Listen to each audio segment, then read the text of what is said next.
تاریخ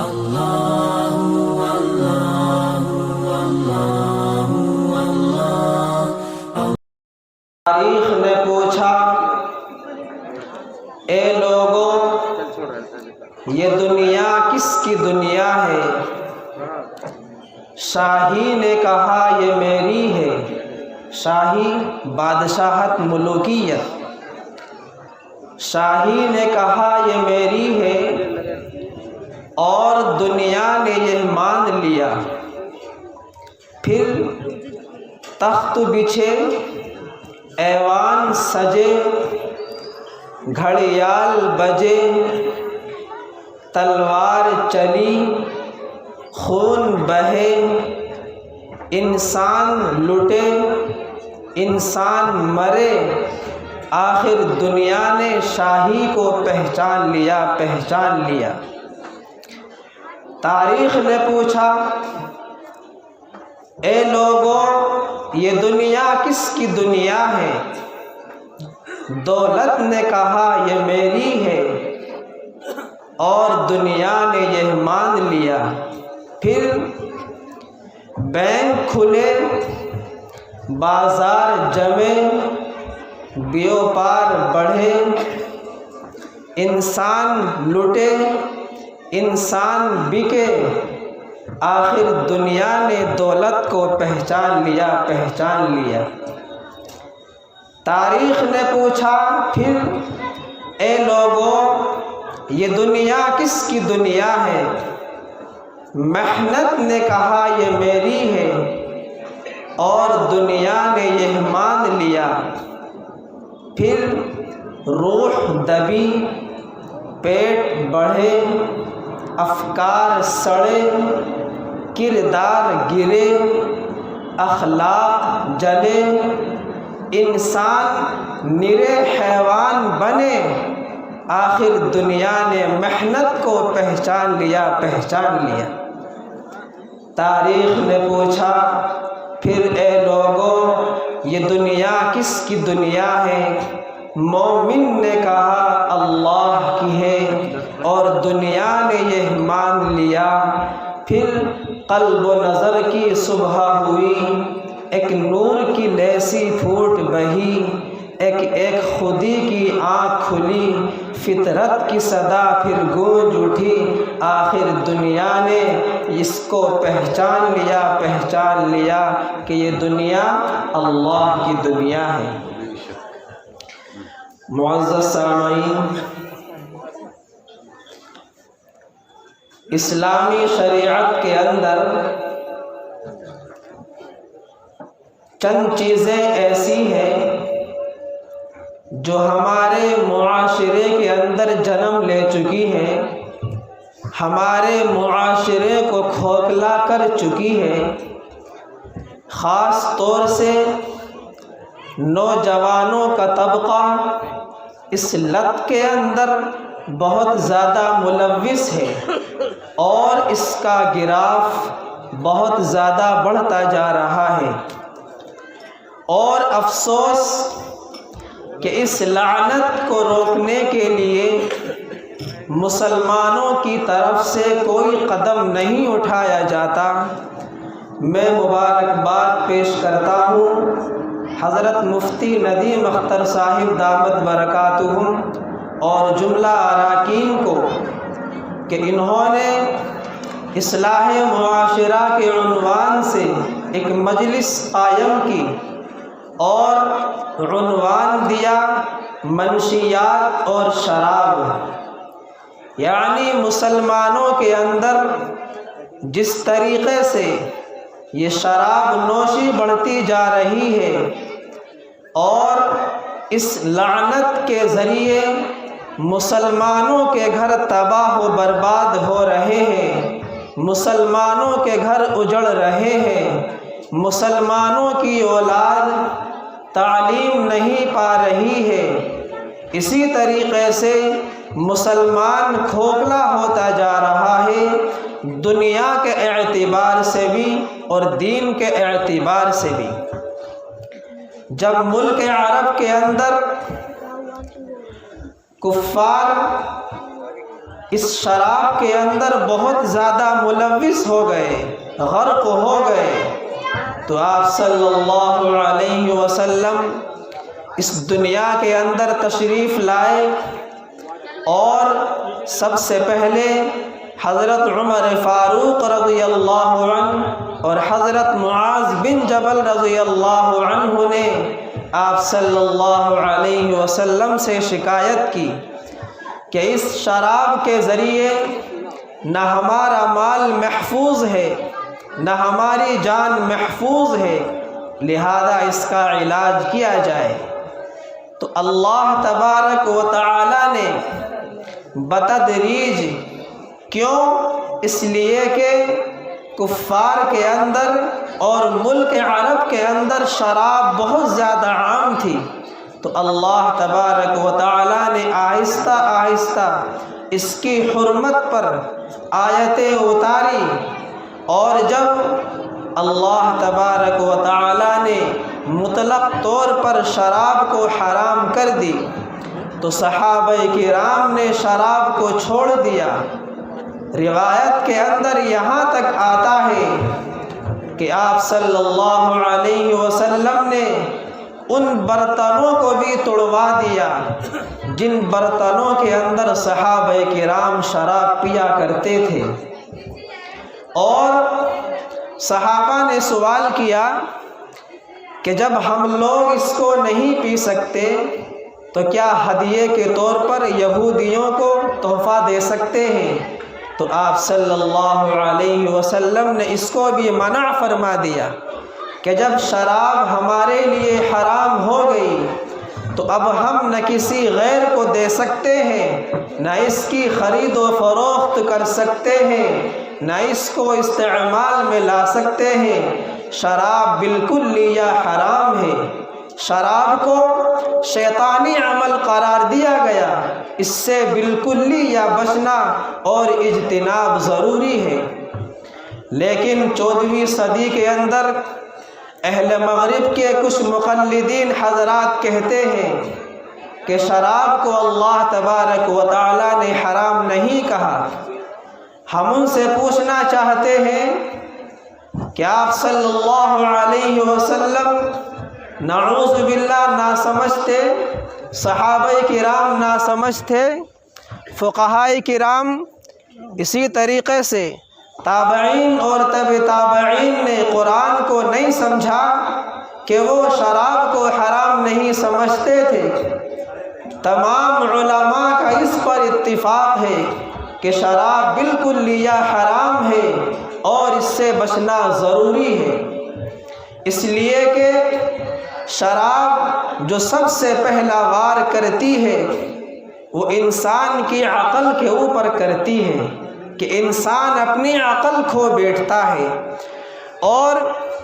انسان کو جو اشرف المخلوقات بنایا گیا وہ عقل کی بنیاد پر بنایا گیا۔ جانور اور انسان میں جو فرق ہے وہ صرف عقل کا ہے، اور پوری کائنات عقل کے ارد گرد مسخر ہے، سارے ہی کام انسان اپنی عقل سے کرتا ہے۔ لیکن جب انسان ایک مسلمان شراب پی لیتا ہے تو اس کی عقل خراب ہو جاتی ہے، اور اس شراب کے نتیجے میں نہ جانے کیسے کیسے فیصلے لے لیتا ہے۔ آپ حضرات اس سے بخوبی واقف ہیں، اس لیے مسلمانوں شراب سے بچو اور اپنے معاشرے کو بچاؤ، شراب سے اجتناب کرو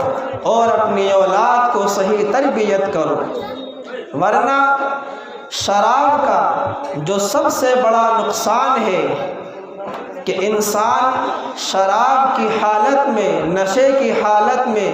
طلاق بہت جلدی دیا کرتا ہے، اور جب انسان شراب پی لیتا ہے تو پھر انسان گناہوں کی طرف دوڑتا ہوا چلا جاتا ہے۔ گناہ اس کو ایسے کھینچتی ہے جیسے لوہے کو مقناطیس کھینچا کرتی ہے۔ امریکہ کے اندر ایک سروے کیا گیا 1996 کے اندر، تو اس میں بتایا گیا کہ ایک دن کے اندر جو زبردستی زنا ہوتے ہیں وہ 2736 زنا ہوتے ہیں، جو زنا بالجبر یعنی زبردستی زنا کرتے ہیں۔ اور یہ جو زنا ہوتے ہیں یہ صرف شراب کی وجہ سے ہوتے ہیں۔ اور جو جوائنٹ فیملی ہے ان 12 مردوں میں سے ایک مرد اپنی محرم کے ساتھ زنا کرتا ہے، یہ صرف اور صرف شراب کی وجہ سے ہوتا ہے۔ حضرت عثمان غنی رضی اللہ عنہ سے روایت ہے کہ ایک بدکار عورت تھی کہ اس نے ایک شخص کو بلایا کہ وہ شخص بڑا بزرگ ہے، اللہ والا ہے، عورت کی طرف جاتا بھی نہیں ہے۔ اس نے بہانے سے اس مرد کو بلایا اور کہا کہ آپ کے سامنے 3 چیزیں ہیں، ایک کم سن بچہ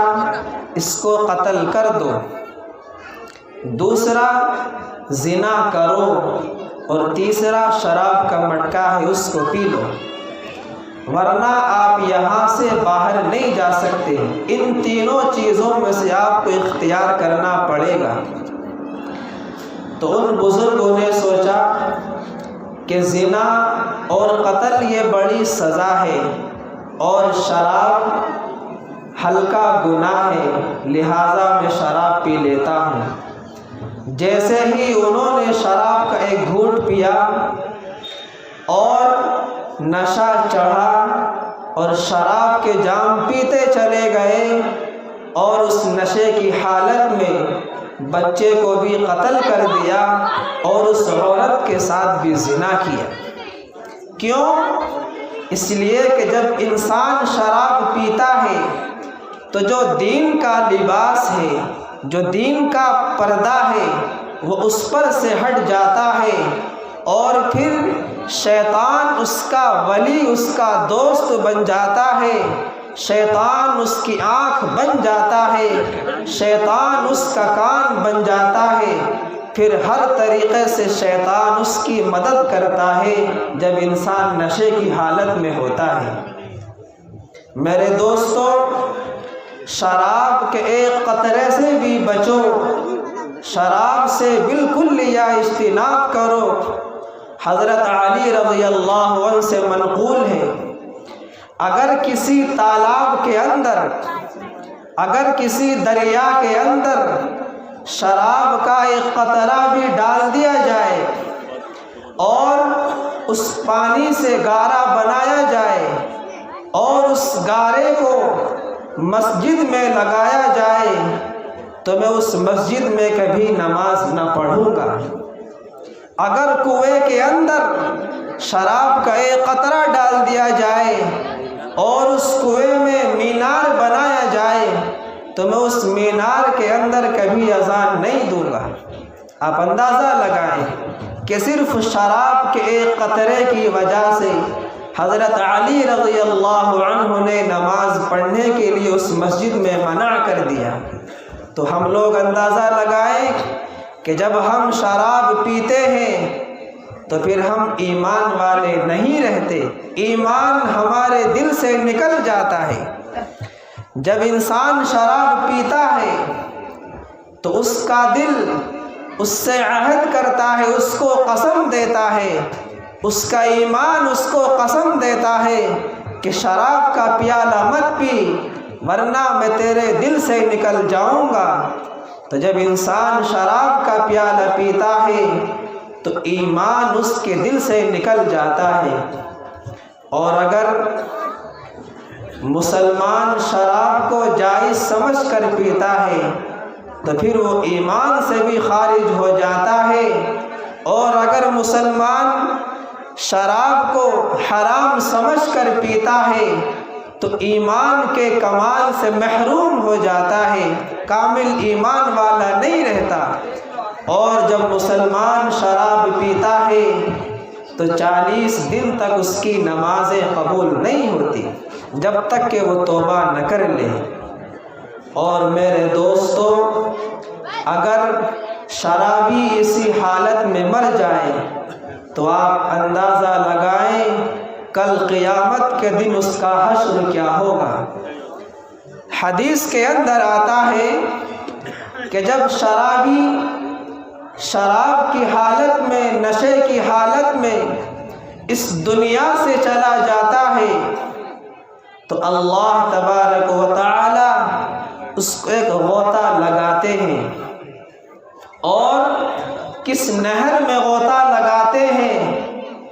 جس نہر میں عورت کی شرمگاہ کا خون بہتا ہے، جس نہر کے اندر عورت کی شرمگاہ کا لہو بہتا ہے، شرابی کو اس نہر کے اندر غوطہ لگایا جاتا ہے اور اس کے اندر سے ایسی بدبو آتی ہے کہ جہنم والے بھی اس سے پریشان ہو جاتے ہیں کہ شراب کے اندر کیسی بدبو آ رہی ہے۔ اس لیے میرے دوستو، آج ہم اس مجلس کے اندر بیٹھے ہوئے ہیں، آج ہم یہ عہد کر کے اٹھے، اللہ سے توبہ کریں، استغفار کریں کہ جو لوگ شراب کے عادی ہیں آج سے ہم شراب کو چھوڑ دیں، ورنہ کل قیامت کے دن ہمارا کیا حشر ہوگا۔ اللہ تبارک و تعالی اپنے ذمہ لیتا ہے اور فرمایا کہ میں اس کو سزا خود دوں گا۔ شرابی کو اللہ تبارک و تعالی سزا خود دیتا ہے۔ اس لیے میرے دوستو، اس ناپاک سے بچو، اس ناپاک چیز سے بچو۔ آج ہمارا یہ معاشرہ، ہمارا یہ مسلمان شراب کے اندر ملوث ہے، اور جب انسان شراب پیتا ہے تو تمام سارے گناہ جنم لیتے ہیں، اور یہ شراب تمام برائی کی جڑ ہے، یہ گناہوں کی جڑ ہے، یہ گناہوں کی بنیاد ہے، یہ برائیوں کی بنیاد ہے۔ اس لیے اللہ کے رسول صلی اللہ علیہ وسلم نے فرمایا کہ یہ شراب گناہوں کی جڑ ہے، اس لیے مسلمان شراب سے بچیں۔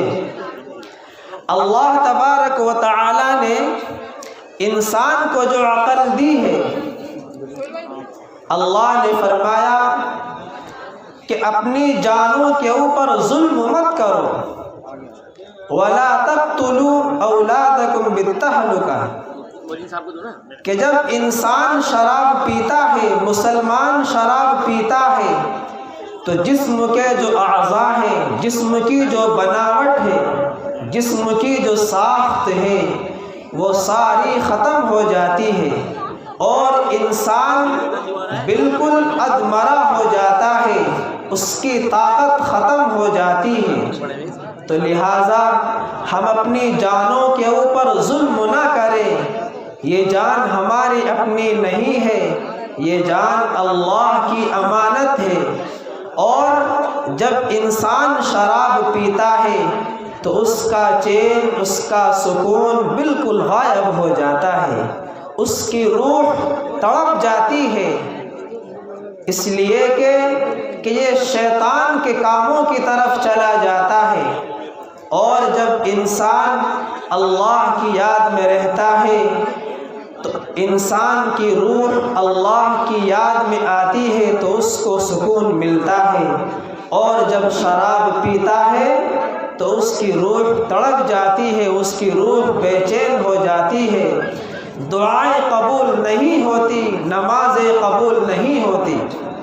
آخر میں 2-3 باتیں بتا کر اپنی بات کو ختم کرتا ہوں کہ جو لوگ شراب پیتے ہیں، شراب کے عادی ہیں، سمجھانے کے باوجود بھی نہیں مانتے، تو ایسے لوگوں کا بائیکاٹ کریں، شرابی کو سلام نہ کریں، اگر شرابی بیمار ہو جائے تو ان کی عیادت نہ کریں۔ اور میں آگے بتا دوں امام احمد ابن حنبل رحمۃ اللہ علیہ نے یہاں تک لکھا ہے کہ اگر شرابی آپ کے خاندان میں ہے تو اس کے یہاں نکاح کا پیغام بھی نہ بھیجا جائے، اس سے نکاح بھی نہ کرایا جائے، اس سے سفارش بھی نہ کرائی جائے، اس کے پاس امانت بھی نہ رکھی جائے، کسی کام میں بھی شرابی کو نہ لیا جائے، اس لیے کہ جب مسلمان شراب پیتا ہے تو پھر وہ ایمان والا نہیں رہتا، ایمان اس کے دل سے نکل جاتا ہے۔ اس لیے میرے دوستوں، جو لوگ شراب کے عادی ہیں، سمجھانے کے باوجود بھی نہیں مانتے، ان کا بائیکاٹ کریں، ان سے اجتناب کریں، ان سے بچیں، ان کی صحبت سے بچیں، اپنی اولاد کو بھی بچائیں، ان کے یہاں نکاح کا پیغام نہ بھیجیں، کسی بھی دینی کام میں ان کو شریک نہ کریں۔ تو یہ شراب کتنی بری لعنت ہے، اللہ تبارک و تعالی نے اس کے لیے رجس کا لفظ استعمال فرمایا۔ جیسے ہم لوگ بولتے ہیں خبیث، اس سے بھی زیادہ گندا لفظ ہے۔ تو اس لیے میرے دوستو، ہم عہد کریں، توبہ کریں، اس مجلس سے جب ہم جائیں اللہ سے استغفار کریں، توبہ کریں کہ آج کے بعد ہم شراب کو ہاتھ نہیں لگائیں گے، اور جن کے دسترخوان پر شراب کا دور چلتا ہے ان کے دسترخوان پر نہ بیٹھیں، ان کے یہاں دعوت نہ کھائیں، نہ ان کی دعوت کریں، نہ ان کی دعوت کو قبول کریں، ہر اعتبار سے شرابیوں کا بائیکاٹ کریں، اس لیے کہ یہ ہمارے معاشرے کو گندا کر رہی ہے، ہمارے معاشرے کو کھوکھلا کر رہی ہے۔ اس لیے میرے دوستو، ہم عہد کریں، توبہ کریں کہ آج کے بعد شراب کو ہاتھ نہیں لگائیں گے، اور شراب کے متعلق جتنی بھی چیزیں ہیں اس کی خرید و فروخت ہے، شراب کو اٹھانا ہے، شراب کا جو کاروبار ہے، شراب کی جو جگہ ہے، شراب کا جو پیسہ ہے، ہر اعتبار سے یہ ہمارے لیے بالکل لیا حرام ہے۔ دوائی کے طور پر بھی آپ صلی اللہ علیہ وسلم نے شراب کو منع فرمایا ہے۔ وقت کم ہے، ورنہ میں آپ کو بتاتا کہ جو لوگ دوا کے طور پر شراب کو استعمال کرتے ہیں وہ غلط کرتے ہیں۔ دوائی کے طور پر بھی شراب کو استعمال نہ کیا کریں۔ حضرت فضیل بن عیاض رحمۃ اللہ علیہ نے اپنے شاگرد کے بارے میں لکھا ہے کہ جب ان کا وقت قریب آیا مرنے کا تو ان کو کہا کلمہ پڑھو، تو ان کے شاگرد کلمہ نہیں پڑھتے، اسی حالت میں انتقال ہو گیا۔ خواب میں دیکھا کہ ان کو جہنم کی طرف گھسیٹا جا رہا ہے۔ حضرت قاضی عیاض رحمۃ اللہ علیہ نے فرمایا کہ آپ تو بڑے نیک تھے، آپ کو جہنم میں کیوں گھسیٹا گیا؟ انہوں نے کہا کہ مجھ کو ڈاکٹر نے بتایا تھا کہ 1 سال میں 1 بار شراب بطور دوائی کے لینی ہے، لہٰذا میں 1 سال کے اندر 1 مرتبہ شراب پیا کرتا تھا، اس کی بدولت نہ میری زبان پر کلمہ جاری ہوا اور نہ میں جنت میں جا سکا اور جہنم میں گھسیٹا جا رہا ہوں، صرف سال میں 1 بار شراب پی۔ تو اس لیے میرے دوستو، ہر اعتبار سے بچیں، دوائی کے طور پر بھی بچیں، اور ہم عہد کریں، اللہ سے توبہ کریں کہ شراب کو ہاتھ نہیں لگائیں گے انشاءاللہ۔ اللہ تعالی عمل کی توفیق عطا فرمائے، آمین۔ وآخر دعوانا الحمدللہ رب العالمین۔ حضرت مفتی مجاہد